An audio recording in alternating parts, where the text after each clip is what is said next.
We're here in studio with NRA President David Keene. David, you wrote a piece, Obama's plan to crucify political opponents, targeting Romney donors is meant to scare away others. Why'd you write this, David?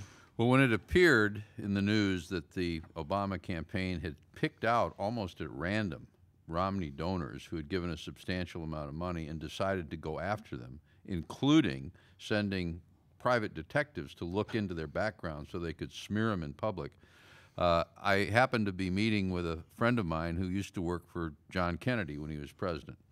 And he said, you know, Bobby Kennedy was not the easiest guy in the world to get along with, but the Kennedys realized that even then, as mean as they could be, that you couldn't, as president or speaking for the president, pick out individual citizens and attack them, because you had more power to demonize and destroy a life than almost anybody in the country. And it's clear that that's what the Obama campaign is trying to do. I wrote the column because most of what we've read about this case involves the fellow from Idaho who has been attacked and criticized, and he's been praised by critics of Obama for standing up and saying, you know, I'm not deterred, I'm going to give more money to defeat this president.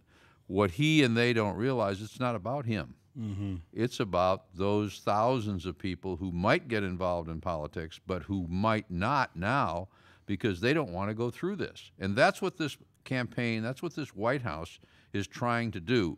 It's trying to do it in this area as it's done it in other areas. It's trying to stifle dissent, trying to shut up those who disagree with it. And bully then, people. And then to bully people. They bully people on policy. I used the analogy of the fellow from EPA who said that their strategy involved picking out people and crucifying them like the Romans did when they approached a Turkish town in the Middle Ages. They said, you know, if you just take 5 of the citizens and nail them to a cross, the rest of the citizens will be pretty tractable after a while. Well, that's really what this administration is trying to do. Think about not just the president, not just the administration, but think about what Mike Bloomberg does in New York. Do we have to, sir? To lawful gun owners. It isn't about them. Right. He wants it out. It's why he calls the press when he arrests these people who've done nothing wrong, knowing that ultimately they're not going to pay a penalty because they haven't done anything wrong. But he puts it in the media so that other people looking at that will say, I'm not going to, even if I have a right, I'm not going to bring my gun through New York because this could happen to me. That's what Bloomberg does to stifle Second Amendment rights in his jurisdiction. It's what the President of the United States does on a myriad of issues to stifle dissent and disagreement in the exercise of rights in the country. And it's incredible to me that there hasn't been a greater outcry, because what are we talking about here? We're talking about a President of the United States using the power of his office, the so-called bully pulpit, if you will, and his operatives going out and demonizing people who participate in the political process. It's one thing to defeat your opponent in an election. It's another thing, let's put it a different way. If anybody does anything on voter security, they're told that might discourage minorities from voting. Well, it's instantly racist. From being involved in the process, that's a violation of their civil rights. If that's a violation of anybody's civil rights, what is the President of the United States and his campaign doing about the civil rights of those people who don't support him? He would use anything in his power to deprive those folks of their right to have a voice in the most important democratic process that goes on in this country. And that seems to me to be something that's unforgivable. Absolutely. David, you know, you say the Obama administration is doing this, but of course, once again, he has help with the mainstream media. A political article today looking up records of donors and talking about these donors. And we saw back in 2008 when Jonathan Martin did the piece on Joe the Plumber, looking at his background. So, you know, it's not just the Obama administration. The mainstream media, as always, is complicit in this. And when you look at this and when you look at the nonsense stories about Mitt Romney being a bully at Cranbrook, which has been debunked a million ways to Sunday, you have to fight an administration, but you really have to fight a mainstream media who is so in the tank for this guy. Well, the one thing that has been unforgivable on the part of the media on this one is that they have taken this case and gone after the contributor and said, well, you know, it was right because this guy isn't an angel, Well, most Americans aren't angels. They're people, and they have weaknesses. They get some of them get divorced even. Right. Some of them have court cases, We all civil have court cases. We all have baggage. The problem with this kind of thing is that everybody's got something. Yeah. That they really don't want splashed on the front pages of the newspapers. You know, I was involved back in the 1970s in what became known in the Supreme Court as the Buckley versus Vallejo case, which involved campaign finance reform. I was involved, then I was chairman of the American Conservative Union. Mm-hmm.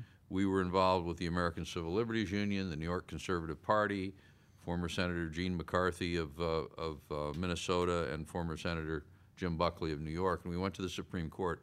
And the big argument we had, or discussion, was what do you do about the question of disclosure?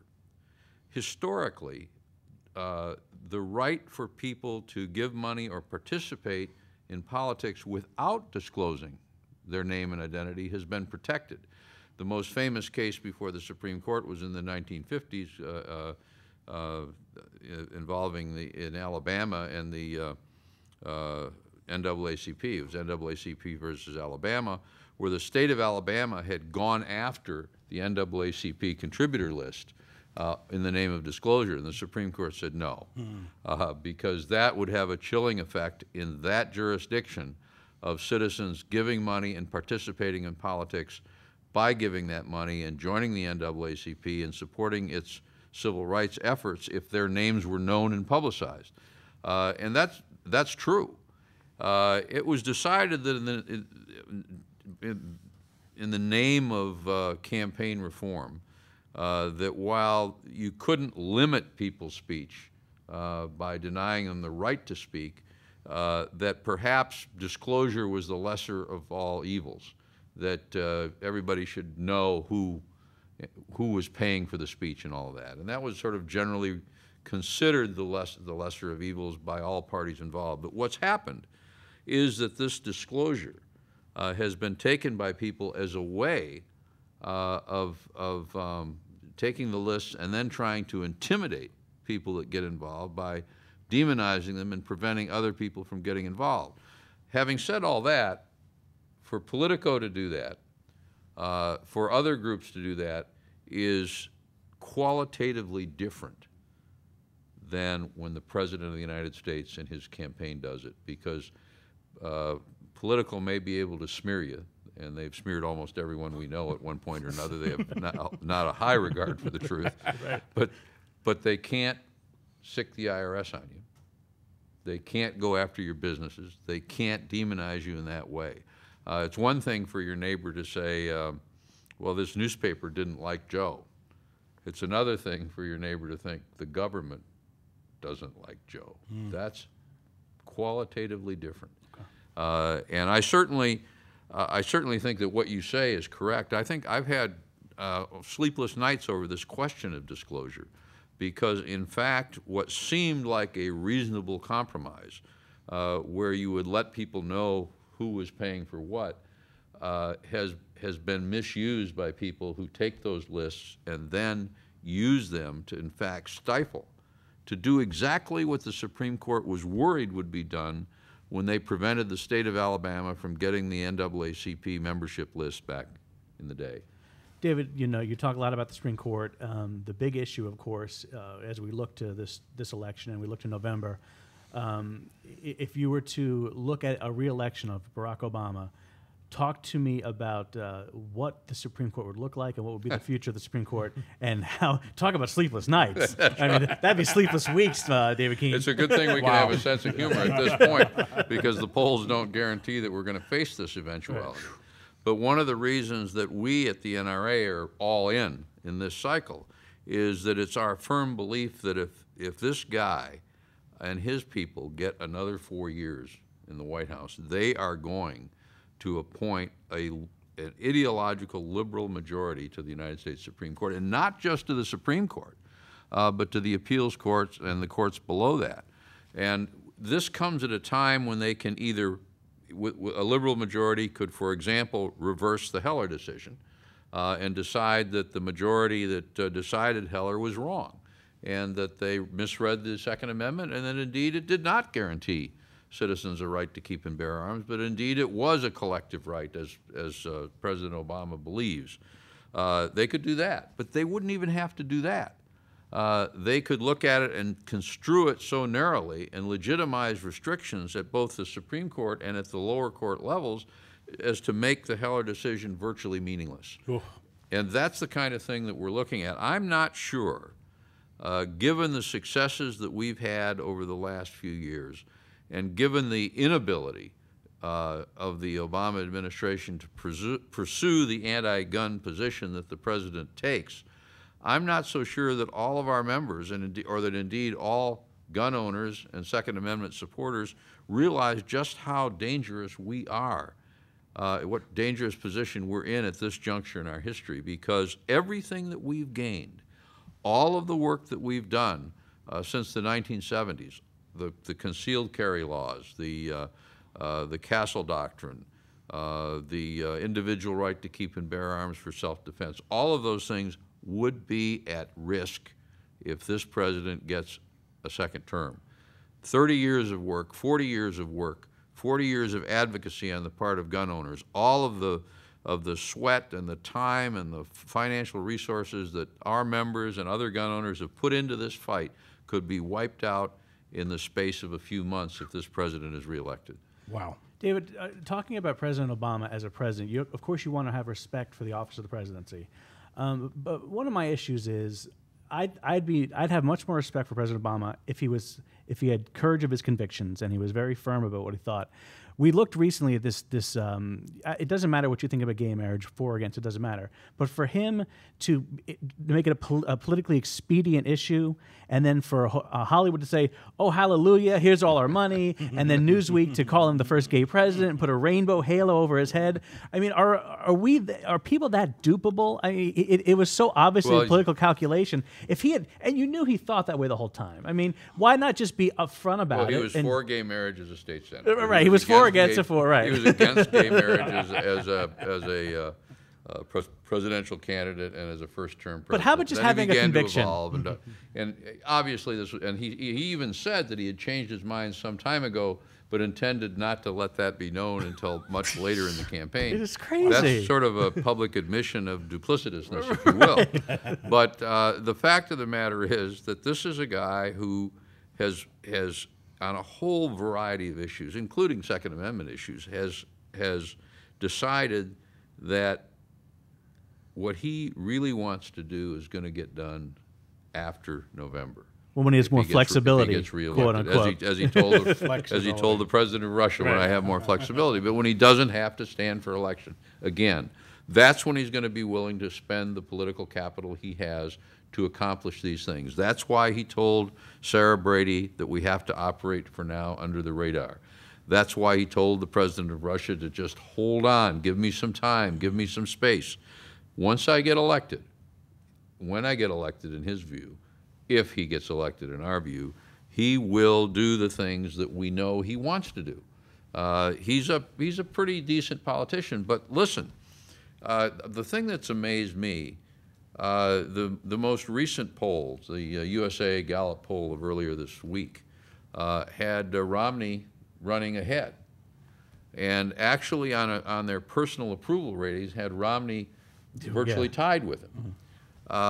Think about it. That Mitt Romney has been characterized with millions of dollars worth of advertising in the last few weeks as a guy who mistreats his dog, is a capitalist vampire who destroys jobs, who was a bully when he was in junior high school, and is totally out of touch with everything, and is just a really bad guy. And in spite of all that,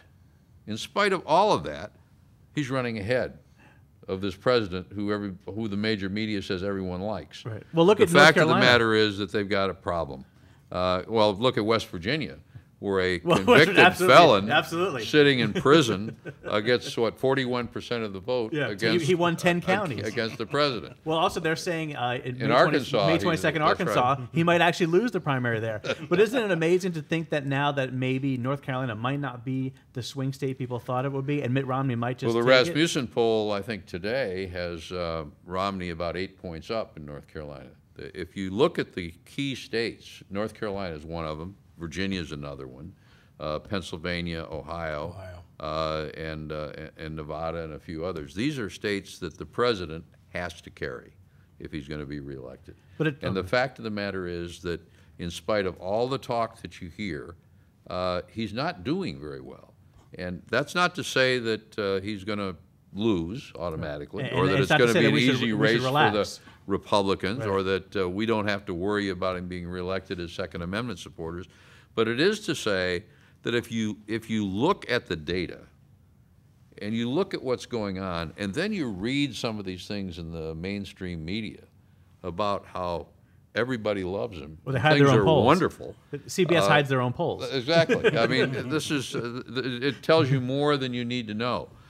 You have the situation when he, you know, when you're talking about some of these other issues, when he, in essence, went after the Catholic Church, he and his buddies, all of whom sort of come from the same place, if you will. They don't hold jobs. They have never held jobs in the private sector. They've been in colleges or think tanks. They sit around and talk with each other, and none of them disagree with anything. You know, years ago, I was on the Board of Visitors at the Duke Public Policy School in North Carolina. And the amazing thing to me, this was before, when Jesse Helms was the senator from down there, and Jesse had been a friend of mine since before he was elected to public office. And he was coming up for re-election, and everybody there knew he was going to be defeated. They knew he was going to be defeated, not really because they disliked him. They didn't understand how he could be their senator, because none of them had ever met anybody who'd voted for him, because none of them had ever been outside the campus world or outside the bubble of the Research Triangle. And we are now governed by a group of people who live in a bubble. In the bubble. And so they make this decision, and they all like it. And the next thing you know, the candidate that they have running for the Senate in heavily Catholic Massachusetts, who's running ahead, is 5 or 6 points down within a week, because those people don't live in that bubble. And it's the kind of thing that they weren't able to predict, because their friends wouldn't react that way.